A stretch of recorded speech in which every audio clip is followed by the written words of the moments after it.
feliz quando Fora da Caixa está no ar? Eu. Sejam bem-vindos. Estamos de novo em mais um Fora da Caixa. O Jô voltou para casa, graças. E vamos nós tirar muitas coisas hoje de Fora da Caixa. Vamos tirar um sentimento que muita gente tem pavor, né, menina, de falar, que é o medo. Você tem medo de quê? A gente quer saber. A gente vai falar também da importância do Dezembro Vermelho. Você sabe do que se trata? E para finalizar, a gente vai falar de uma coisa que a gente adora, né? Relacionamento. Vamos falar de responsabilidade afetiva. E aí, você tem? Vem com a gente. Vamos tirar esse monte de coisa legal da caixa. Segue.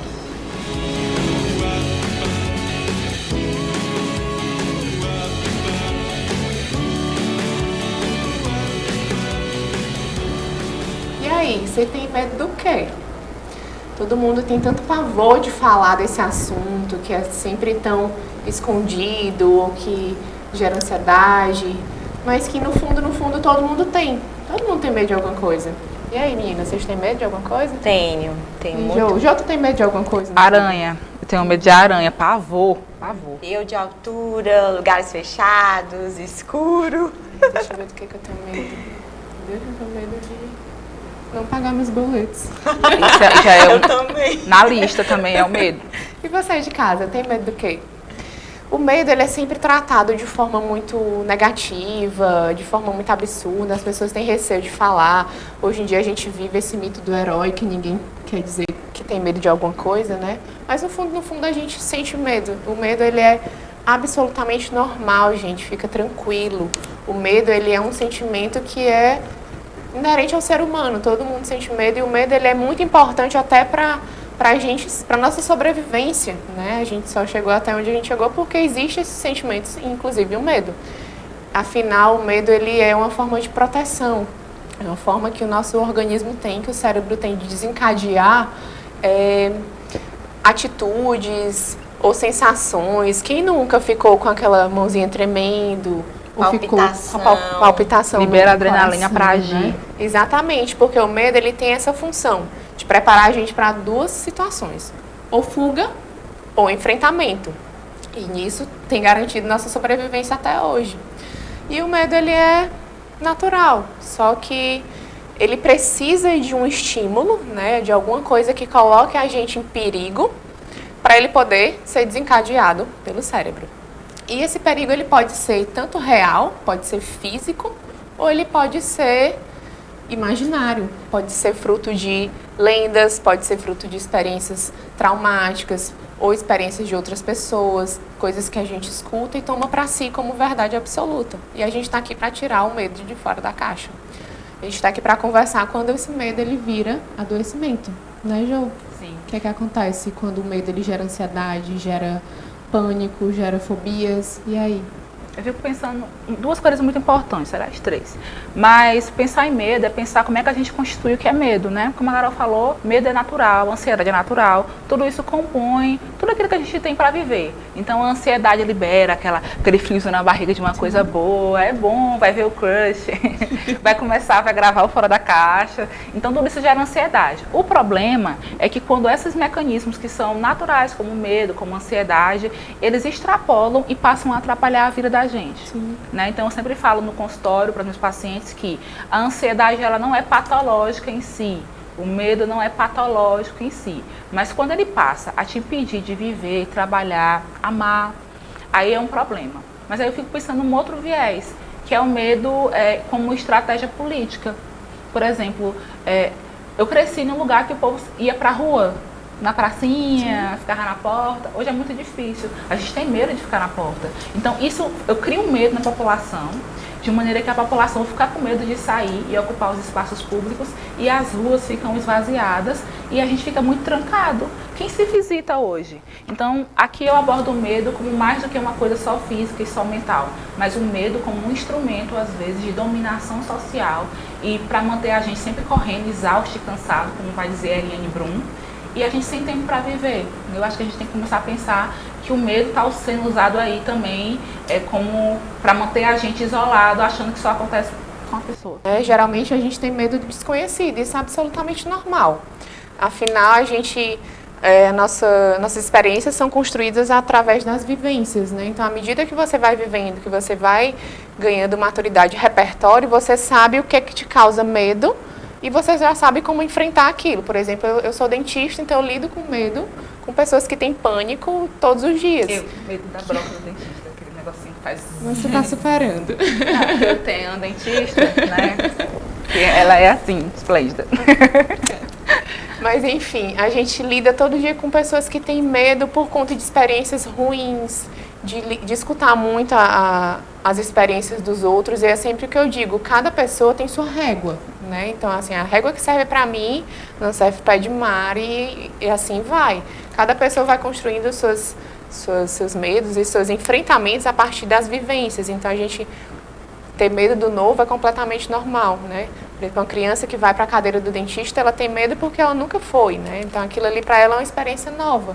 E à medida que se vai ressignificando e dando novas vivências, o indivíduo vai construindo mais uma segurança para enfrentar essas coisas, né, Edmara? E por isso que a gente também tem que criar hábitos. Primeiro, reconhecer que medos são esses, porque o medo é inato a todo ser humano, mas tem os medos irracionais, né, que é produto da nossa mente. E que isso pode acarretar uma dificuldade do ser humano de cumprir as suas atividades, né, regulares do cotidiano. Então, assim, eu, por exemplo, sou uma pessoa muito ansiosa, né? Eu sofro por antecipação, eu tenho muito medo, eu tenho medo de, quando eu estou em alguma situação em que eu tenho uma liderança, então eu fico com medo de não cumprir tão bem o meu papel.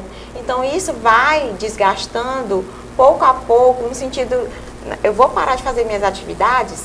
Não, pelo contrário. Então, às vezes, a gente tem que começar a reconhecer que gatilhos que alimentam, né, o nosso medo, que gatilhos que acontecem na nossa vida que faz com que a gente fique em um nível de estresse muito grande, passa a ter medo, que gera ansiedade, gera outros adoecimentos. Síndrome do pânico, fobias. Então, assim, por exemplo, é importante a gente perceber que cada pessoa vai ter um quadro, né, patológico ou não, de medo, de ansiedade, e criar técnicas para o enfrentamento. Por exemplo, técnicas de respiração, né, conscientização de que aquilo advém de um trauma, possivelmente, e que não pode não acontecer novamente aquilo. Então, procurar um psicólogo, né? O hábito de criar pensamentos positivos, porque se você para pensar, a gente foca muito no negativo, né? A maioria das pessoas, acontece tantas coisas durante o dia, mas ela vai lembrar aquilo que não deu certo, aquilo que causou um sentimento de tristeza, uma emoção negativa, né? Então, assim, a gente fazer esse trabalho de pensar que tarefas eu realizei, né? Um dia de cada vez, procurar tentar fazer essa atividade, o novo, Isso, o novo. De forma mais tranquila. De forma mais tranquila. Então, assim, nesse caso, eu estou falando mais com a ênfase na ansiedade, né? Não tanto assim no medo, mas é importante que a gente faça esse reconhecimento do nosso medo, para que não vire, de fato, uma doença, né, uma patologia, que aí é complicado. Exatamente eu já vi casos de pessoas pararem de trabalhar, de não se relacionarem. É quando o medo ele paralisa, né? Ele te impede de ir adiante em algum ponto. E esse é o gatilho do adoecimento, né, Ju? E eu fico pensando também uma coisa que a Ed falou que eu acho muito importante também. Pontuar e a gente pensar sobre isso. O mundo, ele caminha nessa lógica que eu falei antes, que é da política do medo. Então, a gente está nos nichos, tipo Instagram, Facebook, alguns programas só mostram morte, né, adoecimento, infelicidade, faz a gente achar que só tem aquilo. A gente não tem acesso, por exemplo, a também ao que acontece de bom. Então, é muito maior do que cada pessoa, né? Então, a gente está inserido num contexto social em que o que vende é a morte, né? A gente tem que começar a questionar a ética dos blogs, né, de notícia que postam fotos de pessoas mortas. Isso é antiético, foto de acidente. Não alimente essas redes, porque favorece que as pessoas vivam em pânico de sair, de... É muito macro. Né? Então, saúde mental, ela é também um elemento da sociedade. Sim. A gente precisa colaborar com isso. E outra coisa que é muito importante a gente conversar a respeito é de você nunca subestimar o medo alheio, né? A gente... Não é besteira. Não é besteira, isso é bobagem, isso é frescura. Não é, gente. Cada pessoa tem sua régua, tem sua vivência, tem seus repertórios. Então, cada pessoa tem uma história e a gente precisa respeitar. E, pelo contrário, a gente tem que ser empático nesse sentido de acolher e de incentivar as pessoas. Não tem vergonha de buscar ajuda, você não está sozinho. É preciso você reconhecer seus medos, acolhê-los e, se for o caso, pedir ajuda, né? Porque... E os pais também, Carol, eu fico pensando que eu vejo muito assim em páginas da internet, vídeos que pais mesmo colocam os vídeos ridicularizando da filha, que uma criança que está com medo de um brinquedo, e a menina se esgoelando, chorando, apavorada, e os pais nada fazem. Tem que ficar aí mesmo, porque assim vai acabar com medo. Então não é assim, né? A gente não pode fazer o que vários pais fazem, de ficar ridicularizando a criança, não tirar aquela criança daquela situação que não é nada agradável para ela. E assim, tudo começa na infância, os traumas também e os medos se intensificam e pode levar a consequências, né, na vida adulta daquela criança. Qual é a função do medo, eu fico pensando? Então, uma metáfora básica. Às vezes tem coisas que a gente não consegue organizar de uma maneira lógica para falar para as pessoas e pedir ajuda. Aí, a nossa mente, que é muito esperta, ela pega e cria um medo fora da gente que eu posso evitar. É muito mais difícil eu evitar um medo que está na minha cabeça, porque ele está aqui dentro, do que eu dizer assim, lógico, isso não é consciente, eu tenho medo de barata. Esse medo vira real. Eu posso evitar a barata, pedir para alguém matar a barata, usar inseticida na barata, ou seja, o medo tem uma função, né? Às vezes as fobias têm uma função, que é tornar o problema visível, real, para eu poder fugir dele. Às vezes aqui dentro não dá para fugir. Então, entender o medo, que às vezes ele vira uma estratégia de saúde mental que aquela pessoa construiu para continuar andando. Então tem que ter respeito, porque é o melhor que ela pôde fazer. E é isso, a gente tem que realmente entender que o medo ele é normal e acolher, a gente precisa acolher nossos medos, né? E entender que, se for preciso, busque ajuda. Você não está sozinho, você não precisa enfrentar as coisas sozinhos. E a gente vai deixar aqui na tela o contato de vários locais onde você pode buscar psicoterapia de forma gratuita, né? E assim ter esse apoio psicológico para enfrentar, para acolher os seus medos e viver de forma mais tranquila, né, meninas? Sim, com certeza. E a gente segue. Fora da caixa ainda tem muita coisa para tirar, né? E no bloco seguinte a gente vai falar do Dezembro Vermelho. Você sabe do que se trata? Vem com a gente.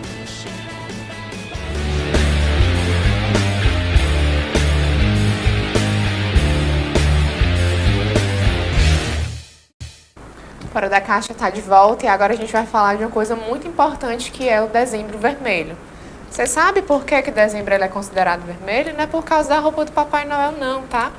É um assunto muito importante.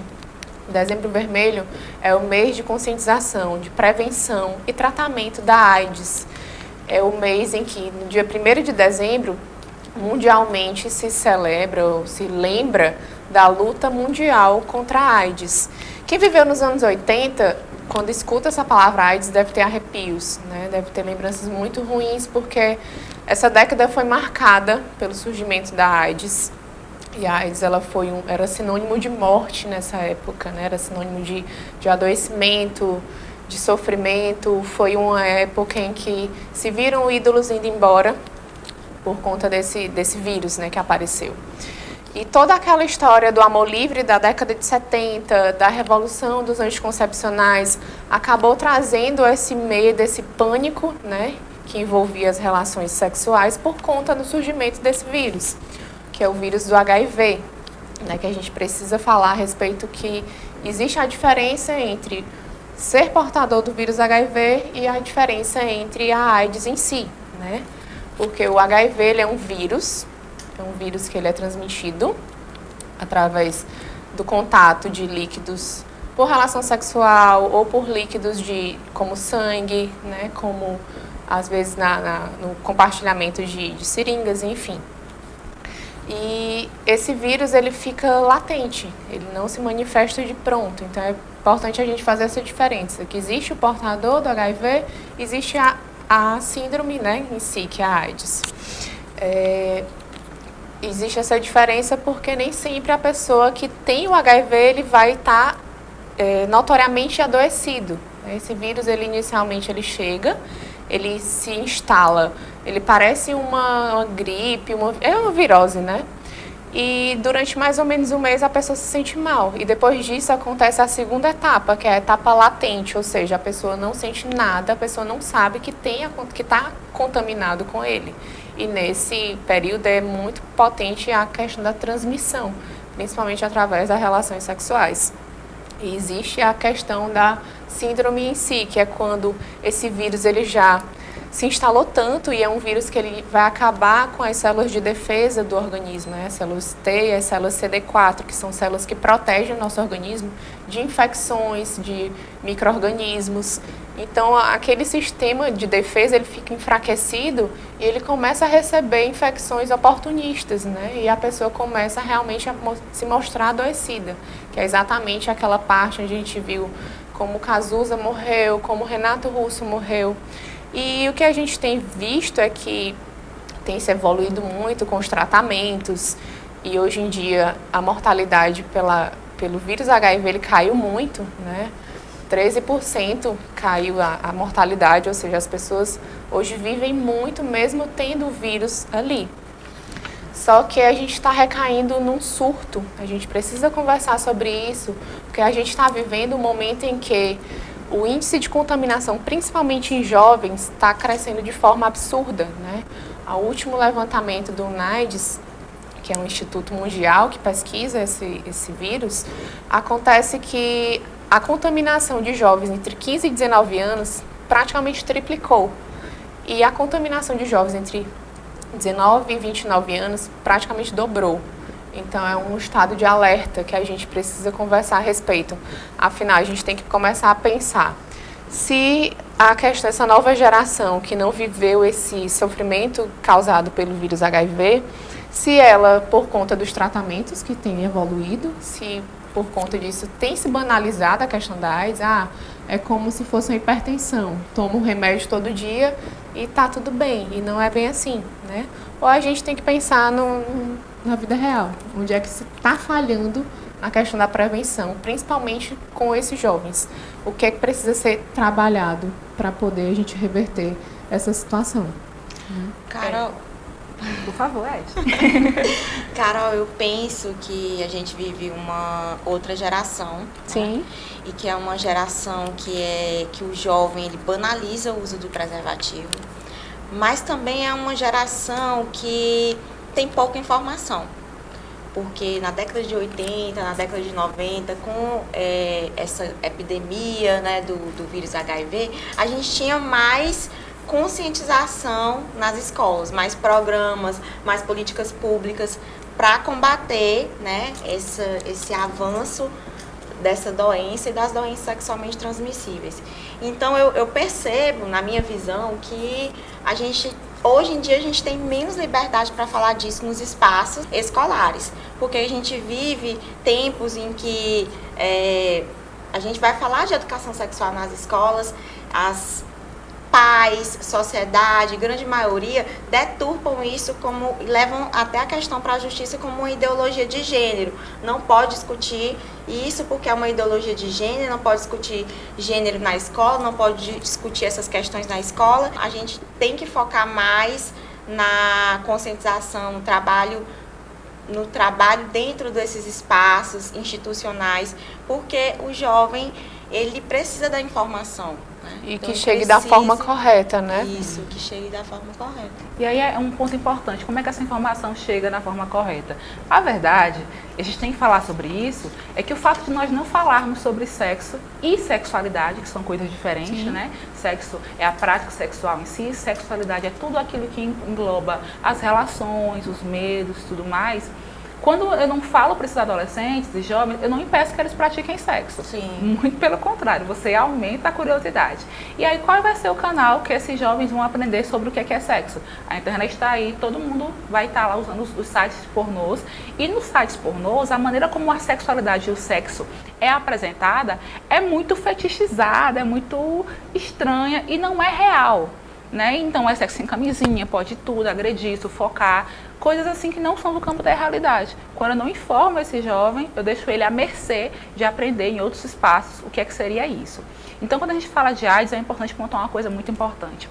As pessoas não morrem de AIDS, né? Elas morrem das consequências, né, da síndrome que fragiliza o organismo. Né? Então as doenças oportunistas que vão atacar aquele organismo e a pessoa vai ficar doente e pode vir a morrer. O Brasil, nós temos o SUS, defende o SUS, gente, né? O SUS, ele fornece o coquetel retroviral para Desde pessoas. 96, Desde 96. gratuito o acesso, então É um marco. isso se dá um controle. O Brasil ele é histórico nesse sentido, de ser pioneiro no tratamento da AIDS, né? E desse Isso controle. aconteceu exatamente porque houve uma aliança do governo com os movimentos sociais. Porque foram os movimentos sociais, lá em 85, 86, que começaram a cobrar, na época da epidemia, que o governo se posicionasse e pensasse, né, HIV, né, e AIDS como questão de saúde pública. E aí uma questão de gênero também, né, como a Edmara já pontuou. Hoje, mulheres, elas são, em várias regiões, as que são mais contaminadas com HIV, né, e pelos parceiros. Sim.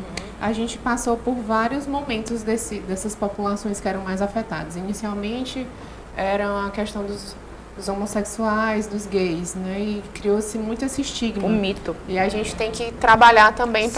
para desconstruir isso. Não Porque existe. gera muito preconceito. Exato. Depois passaram a ser as mulheres casadas, porque parte do pressuposto que com relacionamentos estáveis, né, não se usava mais preservativo. Depois passaram a ser os idosos, por conta da vida sexual estar se estendendo mais, por conta dos remédios, do Viagra, enfim. E eram pessoas de uma geração que não tinha esse cuidado, né, de usar preservativo nas relações sexuais. E hoje a gente está recaindo nos jovens. O surto agora são os jovens, que é como a Jo disse, como é que essas informações estão chegando até eles, né? Então é preciso bater muito nessa tecla, né, da questão do uso do preservativo como barreira, não só para a AIDS, para o vírus HIV, mas para inúmeras doenças, né, infecções sexualmente transmissíveis. A gente está vivendo um surto de sífilis também, tem a história do HPV, entendeu? Então não é só o HIV em si, né? E a família também vê como um tabu. Sim. Então a família também tem esse papel social, esse papel de, né, instruir, dialogar com seus filhos, né, jovens. E ela não faz, na maioria das vezes, até por questão de intolerância religiosa. A família, ela pontua 3 dificuldades. Ela pontua, não sei como falar isso, não tenho intimidade suficiente para falar disso com meu filho, e atribui a responsabilidade para a escola e também o advento da internet, né? As mídias estão aí, eles vão buscar as informações. Então, o primeiro grande motivo é porque não sabe como falar. O segundo é por questões moralistas, intolerância religiosa, ou até mesmo é pecado, ou a ignorância que, se eu for falar com meu filho, vai despertar, né, essa necessidade dele e vai acabar contribuindo para a iniciação sexual desses filhos. E o terceiro é a questão da família, ela acha que não é o papel dela, e se permanece isenta dessa responsabilidade. Então, isso gera uma falta de informação para aqueles jovens que não têm essa maturidade, eles precisam do conhecimento, eles precisam da informação, né? A gente vive uma sociedade em que parece que ele já tem um entendimento que tem agora tem teste HIV nas farmácias, Sim. agora tem toda uma política de prolongamento da vida, tem políticas públicas de saúde, né? mais intensificadas, e esses não sei nem se o termo é coquetéis, mas esses são conhecidos como coquetéis. Coquetéis. Então, assim, aí às vezes pode criar né? É uma possibilidade. Que pode criar essa necessidade que eu não tenho que me preocupar, porque nós não estamos na década 80 que vai levar à morte. Mas vale ressaltar que esses remédios, eles têm sim efeitos colaterais, eles aumentam o risco de infarto, aumentam o índice de diabetes, eles causam alterações no colesterol. Sim. Então, existe sim efeitos colaterais. Hoje em dia, Bem mais tranquilos, mas não isentos de ser nenhum problema, enfim.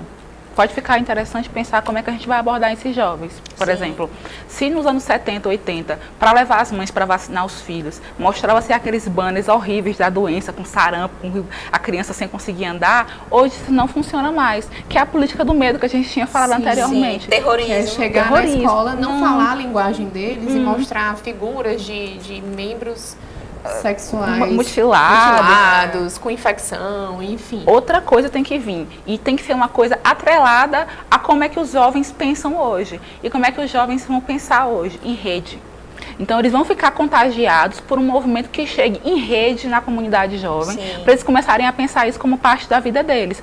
A política do medo não está funcionando mais não que tenha funcionado completamente, mas como incutir uma ideia, mesmo que seja de saúde. E é importante, acho que, como nós somos mulheres construindo esse programa, a gente dá algumas orientações de saúde, né? Que por exemplo, mulheres que são soropositivas, que têm DSTs, outras e quaisquer, elas desejam sim continuar sendo mães. Nós temos 2 mães aqui no programa. E uma pauta importante, no caso das mulheres soropositivas. Elas podem sim ter filhos e desejam muito. Existe a transmissão vertical, mas ela é totalmente prevenida. Isso tem que acontecer com acompanhamento. Existe a questão todo o acompanhamento da adesão dessas mães para tomar as medicações, do diagnóstico precoce. A gente precisa muito bater nessa tecla, que a AIDS, ela não mata em si, né, mas ela destrói todo o sistema de defesa da pessoa, do indivíduo. É importante a gente ressaltar aqui onde se buscar ajuda. Existem 2 situações. Existem os acidentes de trabalho em que os profissionais, às vezes, eles são submetidos à exposição, às vezes se furam com algum pérfuro cortante ou entram em contato com o material biológico do paciente. É importante que vá de imediato no hospital de urgência, né, que tenha esse teste rápido.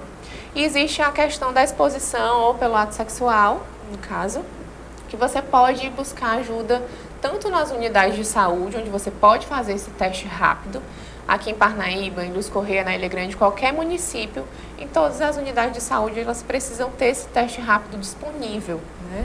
O quanto antes você fizer, melhor. Existe aqui em Parnaíba o Centro de Testagem e Aconselhamento, que é o CTA, e o COAS, que é o Centro de Orientação e Apoio Sorológico, que eles têm esse cuidado especial voltado para tratamento e a prevenção do HIV. Né? Então, você pode buscar ajuda. Aqui embaixo vai estar o endereço e o telefone, certo? É importante você ter onde recorrer, né? De saber onde buscar ajuda. E sendo que tudo isso é custado pelo SUS, ou seja, é gratuito, é direito de todo mundo buscar esses testes e tirar essa dúvida e, de repente, receber um diagnóstico de forma humana e receber o tratamento devido. Certo? E outra coisa que a gente também tem que falar é a questão social das relações de poder, em que as mulheres, infelizmente, elas são muito suscetíveis a esse tipo de contaminação pelo próprio parceiro, né? Por conta daquela ideia de que quando se está num relacionamento estável, não se usa preservativo.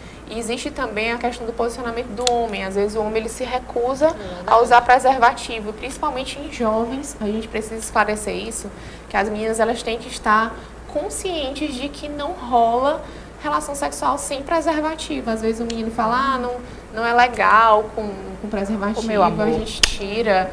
Eu te amo. Só lamento. Só lamento, querida. Não rola, gente, não rola. Seja segura. Seja segura. E você precisa estar com com um sentimento de autoestima e de responsabilidade muito seguros para você poder dizer não para aquela pessoa.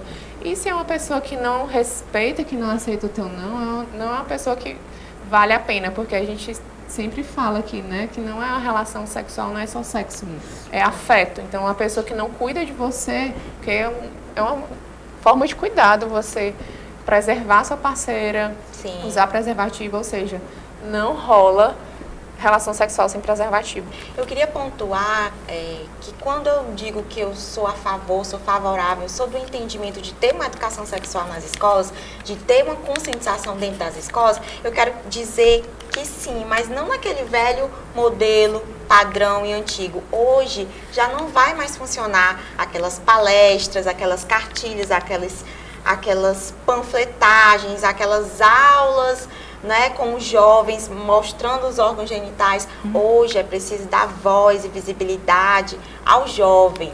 Ele tem que contar quais são suas dúvidas, quais são suas experiências, né? Falar a partir da linguagem do jovem, né? Eu trabalho com juventudes, né? A gente traz uma juventude totalmente multifacetada, totalmente diferente, né? Que é uma juventude que está conectada, então ela quer mais, ela quer informação, ela quer falar, ela quer ter o seu lugar de fala, das suas experiências. Então é preciso a gente trabalhar com rodas de conversa, né? Tem um documentário que chama Carta para Além dos Muros, de André Canuto, que foi, né, lançado agora em setembro. Então esse é um documentário que vai tratar todas as nuances desse tema e é uma boa oportunidade de uma informação de qualidade para os jovens. Maravilha, então fica a dica da Ed.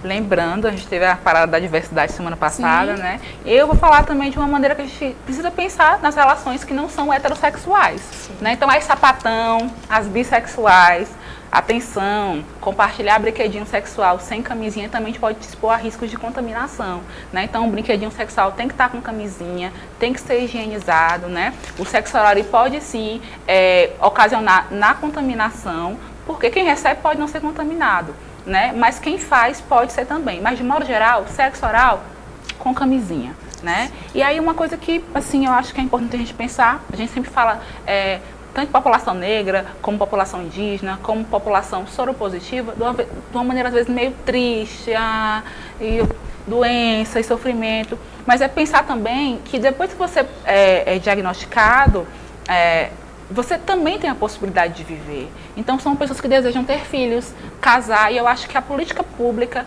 profissionais, os programas de TV, têm que abordar pessoas soropositivas como pessoas que seguem vivendo. E elas precisam de políticas públicas para poder sustentar essa vida de qualidade saudável.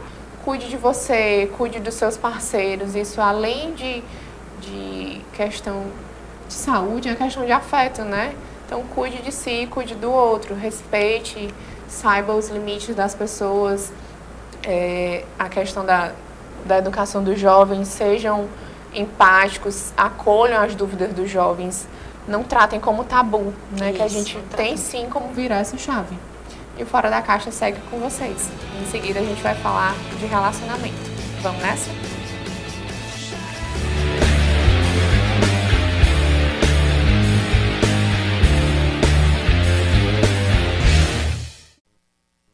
Fora da Caixa está no ar e a gente vai falar sobre relacionamentos. Você sabe o que é responsabilidade afetiva? Já parou para pensar se você está sendo responsável nos seus relacionamentos, nas suas relações? A Carla Caroline, ela preparou uma enquete, ela vai falar um pouquinho o que é que os seguidores estão pensando a respeito do que é responsabilidade afetiva. Confere com a gente. E aí, galera do Fora da Caixa, bom, hoje eu tô aqui para falar com vocês sobre responsabilidade afetiva. Eu abri uma caixinha para saber o que vocês entendiam, né, sobre responsabilidade afetiva lá no Instagram, então eu vou falar um pouquinho aqui das respostas que recebi. É sobre ser transparente com a pessoa, é saber que ele existe um ser que merece sinceridade, ter empatia com o sentimento do outro, não fazer o coração do outro de gato e sapato, ser responsável com os outros em relação a sentimento, pensar no outro a fim de não lascar o psicológico alheio, né? Respeitar o sentimento de pessoas que estão na sua vida ou que passaram por ela. Recebi várias respostas, então li algumas aqui para vocês. E basicamente, responsabilidade afetiva é isso. é você ser sincero sobre o que você sente a respeito do que você quer com outra pessoa, né? Porque o relacionamento, você pode ter um relacionamento amigável, um relacionamento mais sério, um relacionamento de um casamento, por exemplo. Mas é importante que você seja sincero a respeito do que você sente e do que você pretende a respeito daquilo. Por exemplo, todo mundo aqui passou, né, pela fase de solteiro e teve aquela paquerinha que você gostava muito de ficar com a pessoa, mas que você não estava passando por um momento que você queria algo sério. Como ter responsabilidade afetiva diante disso? Você ser claro com a pessoa de que você gosta sim da companhia dela, você gosta sim da presença dela, mas que o seu momento atual não permite que você seja único e exclusivamente dela. Mas não é apenas falar, é ser conciso, coeso com as suas atitudes. Porque não tem como você falar, eu não quero um relacionamento sério, aí você faz o quê? Leva a pessoa para a família, conhecer, anda viajando com a pessoa, promete mundos e fundos para a pessoa, faz planos como se fosse um relacionamento sério e tendo uma vida de pessoa solteira. Então você tem que não só ser claro nas palavras, como também nas atitudes. Então é muito importante isso. Isso é ser responsável afetivamente. É você ser claro com o que você sente, né? E para você ser claro com o que você sente, você tem que saber o que você sente.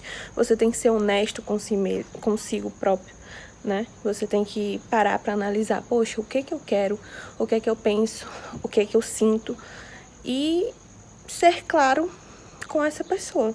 Respeitar essa pessoa, saber que ela também tem sentimentos, que ela pode estar gerando expectativas dentro dela e que você pode estar alimentando isso. Então, é basicamente isso. Um cheiro e até o próximo Fora da Caixa. A gente viu aí o feedback das pessoas, né? Que é que tão falado a responsabilidade afetiva. Primeiro, a gente precisa pontuar que falar de relacionamento, as dinâmicas relacionais, elas sempre são complexas, né? Sim. Porque são coisas muito subjetivas, são coisas muito pessoais. E a primeira coisa que a gente precisa pontuar é a questão da responsabilidade afetiva, que precisa ser diferente a ideia de reciprocidade, que é aquela ideia de, o outro tem a obrigação de me dar exatamente o que eu desejo, o que eu espero. Então, a gente precisa desconstruir isso. A responsabilidade afetiva não é atender as expectativas. A gente até conversou no programa do Ele Não Está Tão Afim de Você, né? A responsabilidade afetiva, ela vai além. Ela vai na questão de você ser transparente, de você respeitar a pessoa que está ali com você. Afinal, as pessoas não são objetos, as pessoas não são coisas. Então, sempre quando você está tendo um relacionamento, ali uma pessoa, ali tem sentimentos, ali tem vivências. E as pessoas que a gente vê hoje é que as pessoas banalizam muito as relações, né? Sim. De subestimar o sentimento dos outros. E a questão de não ter esse cuidado de se colocar o que você quer viver, né? E nisso dá autonomia para o outro escolher se ele quer ou não viver aquilo. Então, a gente precisa pensar nessa relação do seu desejo, né? Seus desejos estarem sendo atendidos às custas de quê para o outro, né? Será que aquele outro, você está sendo claro com aquela outra pessoa do que você quer, do que você tem para oferecer e dá a ela a possibilidade de escolher viver aquilo ou não? Né? A gente tem visto essa dualidade nas relações. A gente tem visto isso, a falta do outro, do parceiro, em colocar quais são seus objetivos próprios, né? Mas já dá um pouco para imaginar o porquê que isso acontece. A gente vive uma crença cultural do amor atrelado ao sofrimento, né? Eu me lembro muito bem nos diálogos até familiares. Mas você tem que aguentar. Mas casamento é difícil mesmo. Você tem que lutar pelo homem. Então, foi criado, eu vejo muito nesse recorte de gênero, foi criado essa necessidade da mulher em ir atrás, correr atrás do homem, de ter que aguentar humilhações em detrimento desse casamento, desse relacionamento, como se fosse um troféu na sociedade. tudo bem se se eu tô até num relacionamento abusivo, mas eu tô num relacionamento. Então essa carência, essa falta de autoestima, do autocuidado da mulher, eu vejo muito nesse recorte como também algo cultural, né? Se você parar para pensar, a grande maioria que tem esse comportamento, né, pouco empático com o outro, tem esse comportamento mesmo de babaca, né, é mais um recorte do homem, né? Por quê? Porque o homem também tem a questão da masculinidade clássica, E às se vezes tornou tóxica, né? uma masculinidade tóxica. Então, é uma relação de poder também. Porque eu tenho que me fazer de difícil, porque eu tenho que dar as cartas no relacionamento. E relacionamento não é um jogo. Exato. A gente tem que trazer essa discussão que cada pessoa tem sua régua. Por que é tão subjetivo? Porque uma coisa que é importante para você talvez não seja para mim. E é exatamente esse o ponto. Né, de se tornar claro Os seus objetivos. E existem coisas que realmente não tem como medir, mas tem coisas que são realmente abusivas, né? E é nisso que a gente tem que pensar, né, Ju? É uma coisa legal que a gente tem que pensar muito. Relacionamento nunca vai ser perfeito, gente, tá? A gente tá aí a gente falou da felicidade, não foi? Sim. Programa dessa busca desenfreada por um modelo de felicidade. Então, na rede social, todo casal é lindo, todo casal é perfeito. Eu costumo dizer que a comédia romântica estraga um pouquinho a nossa visão de mundo. Isso, porque os contos de fada. É os contos de fada. É assim, eu encontro uma pessoa que não me ama, eu me esforço um pouquinho, no filme adolescente, né? Sim. E aí, um dia o cara nota você, aí ele, uau, aí é lindo e feliz para sempre. Não é assim. Aqui não. Relacionamentos são difíceis, porque pessoas são difíceis. Se com a nossa família, que a gente cresceu com elas, é truncado, amo, porém não amo mais, hoje te odeio, amanhã, ai meu amor, eu quero todo dia. No relacionamento não vai ser diferente. São pessoas que vêm de mundos diferentes tentando construir alguma coisa. Então, pontuando nesse quesito, é importante que você converse com seu parceiro ou parceira ou parceiros. O que é que você deseja daquele relacionamento? Não para a pessoa tentar suprir, mas para que vocês consigam fazer um acordo. A gente não discute as relações que a gente quer ter. Então é sentar e falar, pensar, eu posso realmente construir com você, a partir das suas perspectivas, uma vida? E a gente não faz, porque a gente está com muito medo de perder aquela pessoa sem nem antes conseguir. Então, se coloca nesse lugar. Outra coisa importante para a gente falar sobre acordos. Relacionamento nada são Acordos, né? Só que o acordo ele fica muito na coisa da fala, né? Do discurso. Às vezes se torna abusivo porque, de repente, um dos parceiros usa daquele acordo para cobrar, mas ele burla. Né? Então, a conveniência. A conveniência. Então, o acordo ele serve para ele ser abusivo com a outra pessoa, para manipular. Ou às vezes o inverso. Às vezes a pessoa usa daquele acordo para se fazer vítima, né? E isso acaba sendo um relacionamento tóxico. E não é, gente. Relacionamento é para ser caminhar, é para ser construção. E afinal de contas são duas pessoas fazendo escolhas. Então, do momento em que o seu posicionamento afeta a autonomia daquela outra pessoa, então isso já não é mais um relacionamento, né? Uma coisa importante, você não é mãe nem pai da pessoa que você namora, tá? Pra estar historiando se pagou o boleto. Às vezes tem uns relacionamentos que são assim, meio simbióticos, né? A mulher ocupa a função de estar ali brigando com o marido ou o namorado como se ele fosse uma criança de 2 anos. E às vezes o homem também ocupa essa posição de estar monitorando como se fosse pai ou mãe aquela pessoa que a pessoa namora. Então não é seu filho, é seu companheiro ou companheira. E assim, nesses tempos da liquidez, né, inclusive nos relacionamentos, que a gente vê a banalização de, sei lá, dos aplicativos, as pessoas viram um menu, né? Você tá ali no aplicativo, um cardápio. Esse serve, não serve. Hoje quero esse, amanhã quero aquele.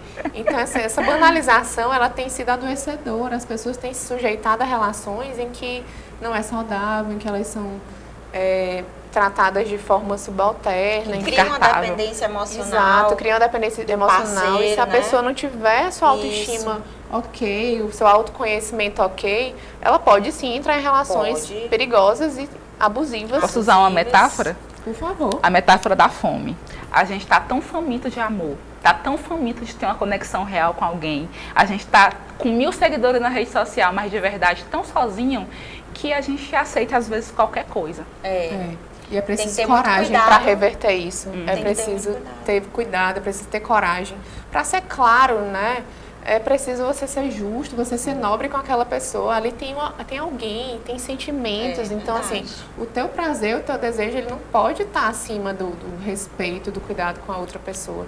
Então, a gente já começar, se você já começa a pensar nisso, ok, isso não te faz, sei lá, você tá num relacionamento ruim, isso não te faz um monstro, né? Mas você começar a pensar nisso, já começar a ser empático, a ser justo, a ser nobre com alguém, né? É o caminho. É o caminho. E seja claro, tá afim, fica. Não tá afim, vai embora e deixa a pessoa livre para viver Com certeza. a história que ela merece, né? A gente precisa ter coragem para ser quem a gente é e a pessoa escolher se vai acompanhar ou não. E Né? quando você pensa que não, você já está numa relação abusiva, você não consegue dizer não, e aí a gente tem que lembrar que o machismo mata todo dia. Sim. E que a gente não pode cair nessa dependência emocional.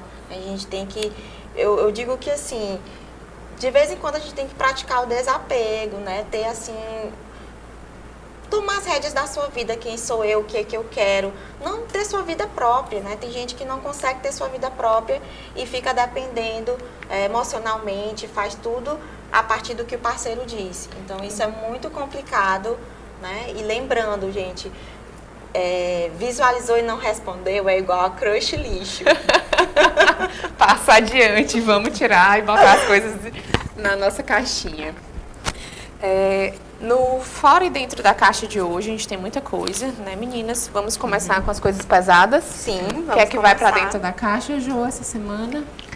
Bom, a gente tem que começar a pensar que a Fundação Palmares, né, qual o histórico da Fundação Palmares, produzir formação política, produzir espaço de discussão, intervir nas políticas públicas para um Brasil que não seja racista. Né? E aí a gente houve o nomeamento de uma pessoa que publicamente fazia comentários na rede social, né? É o Sérgio Camargo, e ele se posicionava racista em várias falas dele. Então, a gente vai colocar na caixa essa atitude dele, né, de se posicionar, não se reconhecer enquanto pessoa negra, mas aspas. Reconhecer que o fato dele não se reconhecer como uma pessoa negra num país racista é consequência do macro-racismo que faz com que pessoas negras não percebam as violências que estão acontecendo. Então, mesmo ele sendo tão instrumento de raiva, de ódio, eu diria ali que não é culpa dele isolada. É consequência. Mas ele vai pra caixa. Mas ele vai pra caixa. Representar e ser... E aí eu digo também, não é ele exatamente que vai para a Caixa. Vai para a Caixa a política genocídio racista do Brasil, né? E manifestando através do Onyx, né? Que nomeou o Sérgio Camargo para ocupar essa posição. Volta, não vai mais ficar à frente Não. da Fundação Palmares.